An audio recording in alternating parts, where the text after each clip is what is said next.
I'm digital anchor Andre Ash with the Michigan Chronicle. There are a lot of important issues to discuss as it relates to violent crime in the city of Detroit and what the police department is doing about it. Joining us here to talk about that and a lot more is interim Detroit Police Chief James White, who joins us here at Studio 1452. Thanks so much for being here, sir.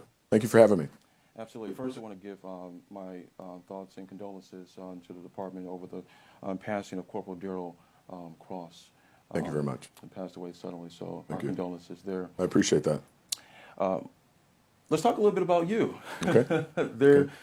You've been on the job for a little bit over a month. Yes. And, you know, at your introductory press conference, you talked about how the city really paved the way for where you are currently. Absolutely. And promotion after promotion and what you've learned and the skills and expertise that you've gained.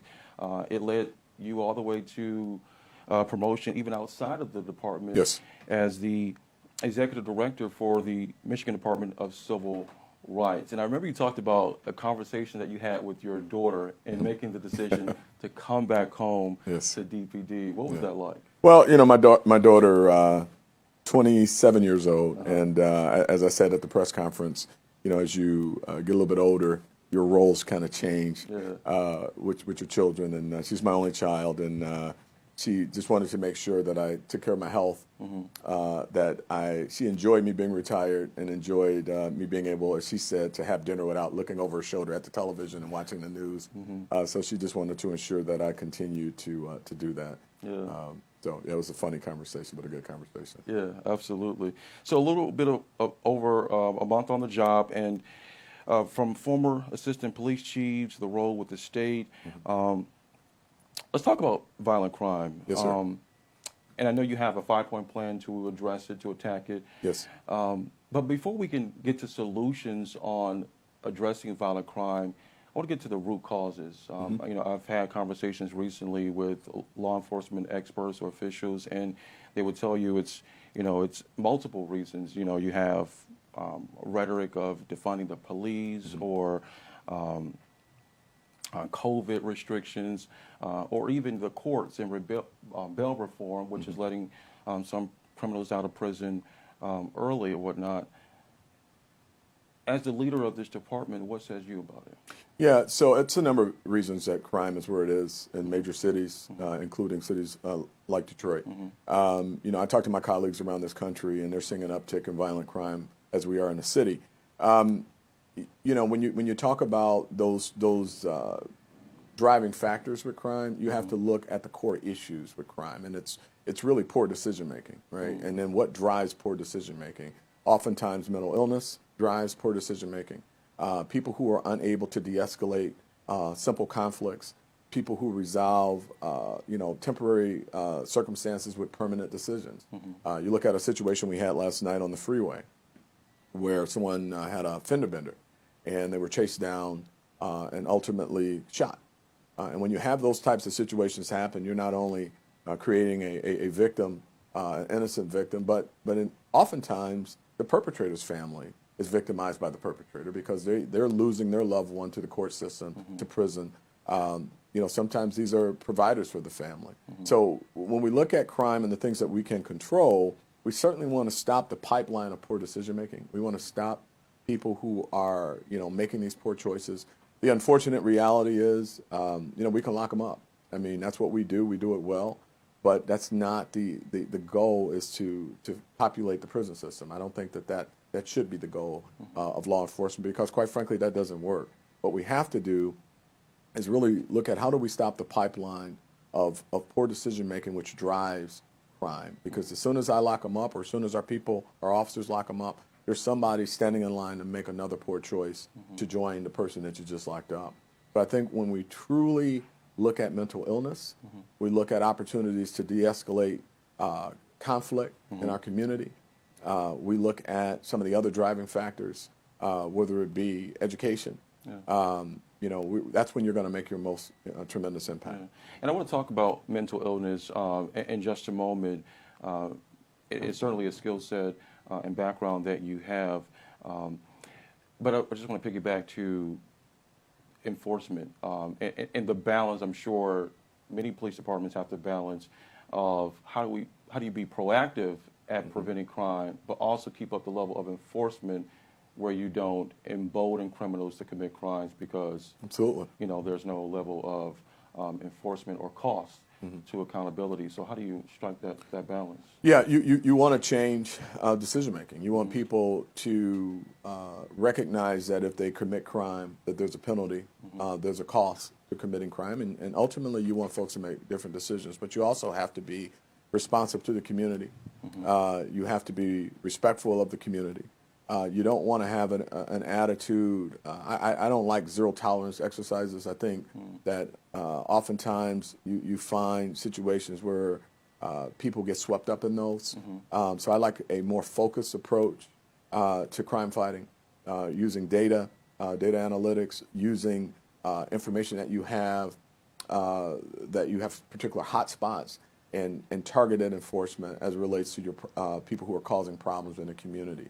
At the same time, like you said when you started the question, is you want there to be a response from police when someone does something wrong. Right.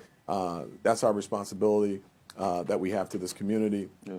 But more importantly, there has to be a cost to breaking the law, and you can do that constitutionally. You can do it respectfully, and you can do it with transparency. When someone breaks the law, they need to be arrested and they need to be prosecuted. Yeah, some would say that crime also goes up during the summer months as well. More people are out. But I know also at your introductory press conference, you talked about stepping at the level of enforcement when it comes to traffic enforcement. Yes. We've seen viral videos of the drifting that's happening. Some people feel like, they could just get away with, driving fast, committing dangerous exercises out in the street, rather. What is the 5-point plan to addressing what we're seeing happening out in the streets?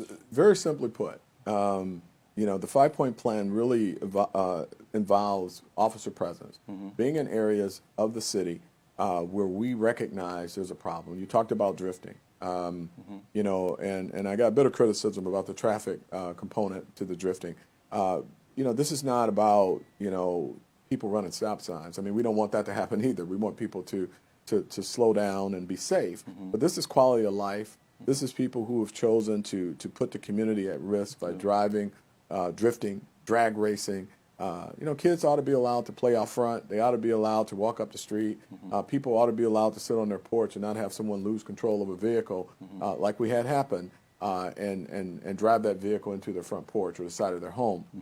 So what we looked at with that, after talking to some of our community partners and talking to some of those citizens who have drifting in their community, is how can we best impact that? And so we came out with a 5-point plan: officer presence, strict enforcement of drifting, recovering those vehicles that are involved in drifting, impounding those vehicles, also noise ordinance, and then a summer crowd control or crowd management strategy, which involves having officers in areas where there are large groups of people congregating, not to have the zero tolerance again, but to have the officer's presence and hope that the presence of the officer alone controls some of the behavior and deters the behavior. However, we've seen that that's not always the case, and there has to be some engagement.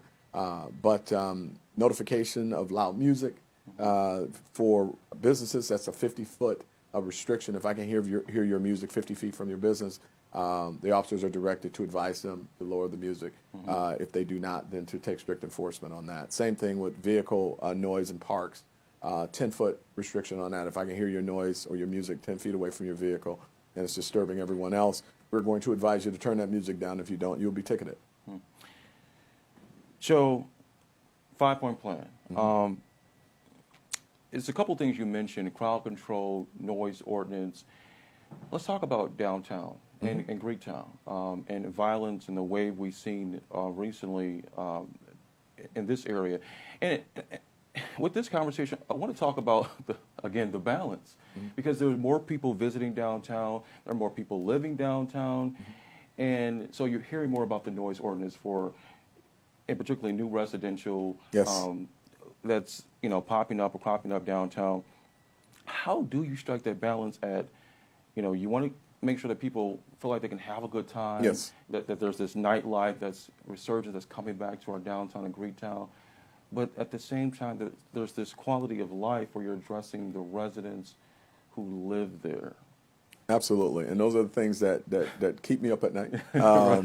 It's not an easy one. It's not an easy one, and nor did I think it would be. But there are a lot of competing factors. So you've got a situation where we've all been under lockdown, right? And as we start to emerge from COVID, and we can't declare victory on COVID yet. There's this variance out there that's going to have a little something to say about that. But as we start to reassemble as in groups and emerge from at least the COVID of last year, and enjoy being outside, that comes with something. You've got a situation where we've got development in the city, which is fantastic. We've all wanted this to happen, but it's all happening at once, right? So you got a lot of development. You've got people reemerging. You've got the certain areas of the city that are under construction, so you don't have the festivals at Hart Plaza like you had. So you've got that traffic now that has been moved over into the downtown area. And so you want to strike that balance where you want people to have a good time, but you want them to do so safely. One of the things that we found is that 50% of our gun cases that are emanating from Greektown are from people that don't even live in our city. So we've got outsiders that are coming in, getting involved in conflict. And again, we want everyone, whether you live in the city, outside the city, to come to our town, enjoy our town, but do so responsibly, do so respectfully for the residents of this town and the people that live here and pay taxes here. Respect our community as we would your community when we visit, and do so in a way that suggests you want to come back. If you come down here, you disrespect the community, you engage in criminal activity, the bottom line is you're going to be arrested. And there are certain rules that the businesses ought to have in place as well, as far Absolutely. as their level of security and crowd control for their particular businesses on their property.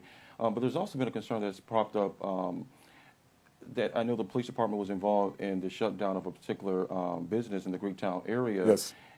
For a licensing issue. Yes. But how does the department also now balance how it enforces the level of licensing requirement of businesses, or is that the role of the department, or does it respond when there's a situation to make sure that all the T's are crossed and I's are dotted when a situation unfolds? That's a fantastic question, and I'll tell you what we've started to do. We actually shut down a business yesterday. There was 6 people shot, one fatally on the east side. And what I tell the officers, and they've done a fantastic job of this, is when we go into a business and we're called there on crime, once we're in, look at everything. What could the business have done to protect their clientele? I mean, we're in this together. We're partners, okay? We want you to have a lucrative business in the city of Detroit, but at the same time, you have to recognize that you have a responsibility to your patrons. You have to provide a degree of security. You have to let us know as a police department, look, it's Monday night. We're going to have 200 people here. If nothing else, we can provide special attention, have officers just roll through the area. Again, that visibility could be helpful. Also, we would request and urge you to have the appropriate security. You know your audience. You know what you know the type of party you're having. And so you can use that to determine the level of security that you think you might need. And then in addition to that, cameras and other lighting should be a consideration. When we go in and we see, A, we're going to check to see if you have a license, right? B, we're going to make sure that there's no fire safety violations. And if they are, we're going to notify the fire department. So there are things that you can do to control this. One, they'll have a situation where we have to come in, but once we're there, we're going to look around and we're going to make sure that you are, you should be doing business and you're doing so legally, and we're going to investigate that crime. We're going to continue to do that. That's part of the plan. I'm hopeful that we don't have another critical issue at a business, but if we have a critical issue at a business, you're going to have to be a good business partner, or I'm going to do everything in my power to ensure that your business, if it's not open legally, is shut down. Officers are called to a lot of different situations all the time, and they confront issues, I'm sure personally, when it comes to mental health, just from the things that they encounter and deal with. It just comes with the job. But also situations where they're dealing with someone who may be mentally ill. Absolutely. You have a background in counseling and mental health. I think that's what's interesting, a skill set that you bring to this job as chief. And I understand you'd like to make an announcement on that front as far as mental health and what the department will be doing. Yes, I guess I got to talk to my media guy about surprise announcements. But yes, we're very excited. Crisis intervention training is being rolled out throughout the City of Detroit's Police Department. Nice. Very happy about it, and I can't take full credit. This is something that James Craig, former chief, allowed me to work on when I worked under him. Mm-hmm. He was able to launch a couple precincts before his retirement, mm-hmm. which he was also very passionate and excited about. And I'm very happy to announce that we have a strategic plan to launch citywide now. Wow. In all our precincts. And that's going to be a great benefit add to the community and to the police department, because there's two tracks that it's very, very exciting. One is that we're going to have mental health professionals working alongside of officers on critical issues, critical incidents, domestic violence, barricaded gunmen. And what you have there is you've got that mental health professional that may be able to identify the crisis that the perpetrator is going through, mm-hmm. Mm-hmm. Allows the officers to most effectively communicate with that person who's in crisis. Mm-hmm. And then having these officers trained in CIT, mm-hmm. the most valuable training that I have ever participated in as a professional.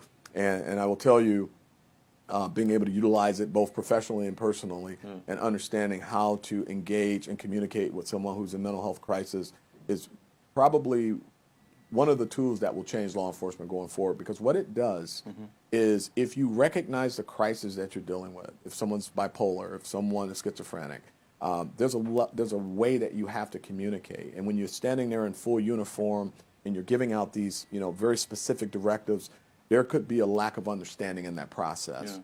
As a CIT trained officer, you're able to recognize that this uniform itself could be causing part of the conflict. So we have officers that are CIT trained that will show up in a polo shirt, and then make the area safe in our communication style. Wow. Decide when it's appropriate to give the direction, mm-hmm. but most importantly, decide when it's most appropriate to just have the conversation. So as you can see, I can go on for all day. I'm very excited about it. It is. It's certainly a background that you have, and it also seems as if it changes the engagement that an officer will have to interact with someone who may be mentally ill. Absolutely. Because we've seen many times in situations and stories where, certain situations don't seem as if it invites or welcomes the necessary law enforcement, the traditional law enforcement engagement. Perhaps it needs someone with a special skill set to be able to confront certain situations that officers perhaps were not trained or skilled in. Absolutely, I totally agree with that. And you said it best. If certain circumstances, you can't do every police run the same, right? I mean, we have recognized that, policing is a paramilitary environment. Mm-hmm. You're giving out very specific directions, and simply telling someone, step out of the vehicle, put your hands up, walk backwards, that type of thing. If a person's in crisis, mm-hmm. they don't understand what you're talking about. You have to recognize early that you're dealing with someone who is a mental health crisis, and you may have to take a different approach. We still want the officers to be safe. Yeah. I don't want officers to compromise their safety with CIT, but those that are trained in and understand very quickly what they're looking at. Yeah. I want to get to a couple of things really briefly before we end things here. Former Detroit Police Chief James Craig, you worked up under him. He was your leader. What are some of the things you've learned from him that you take away? Chief Craig is a phenomenal leader, and I worked under him for 8 years, mm-hmm. and I learned a lot. I worked on a number of chiefs. I was fortunate to get rank in the police department young and early. Mm-hmm. I was appointed twice to assistant chief, once under the previous two James Craig, and then again under James Craig. Mm-hmm. Courageous leadership is what I learned most from him. You're going to have to make some unpopular decisions, and don't get too happy with your wins and too low and too down on your losses. You're going to have some, but at the end of the day, do what's right for the right reasons at the right time. And that's a philosophy that I've adopted and I'm going to continue to use. Absolutely. You know, as you fight to earn the permanent role, as I know you've mentioned, as police chief, how should Detroiters judge your performance? Wow. Well, that's a great question too. I mean, I think one of the things that you'll know with me is I care about this community. I care about this police department, and I'm going to be a very transparent leader. I'm going to be the type of person that holds our officers accountable and celebrate the officers when they do the things that we want them to do and do them well. We have a phenomenal police department and a great relationship with our community. But any officer that crosses the line will be held strictly accountable. It is an absolute privilege to wear this badge and serve this community. It is not a right. We don't have a right to this badge and to serve this community. So I'm going to ensure that the officers continue to recognize that, and they do. I'm going to hire. I'm going to put officers on the street, and I'm going to do everything in my power to drive this crime problem down. And I'm going to engage the community for solutions. It's not going to just be decisions made in a vacuum. We are part of the solution. We are not the total solution. Yeah. I think it's interesting that you talked about, and I would say once again, the balance of, you know, supporting officers, holding those who cross the line accountable. And I think that's what, in general, most people expect and are hoping for as we talk about police issues, not only here at home, but across the country, supporting the good and also holding those officers who need to be held accountable. So Absolutely. crossing the line. All the best to you. A little bit over a month over the job. Yes, and, sir. We'll talk to you at some other point, but certainly all the best to you and your officers and for your safety. We appreciate you for joining us here at Studio 1452. It's been a pleasure talking with you. You too, sir. Thank you very much, and thank you for having me. Absolutely. Interim Police Chief James White here in Studio 1452. You can check out this interview and much more at MichiganChronicle.com. I'm digital anchor Andre Ash.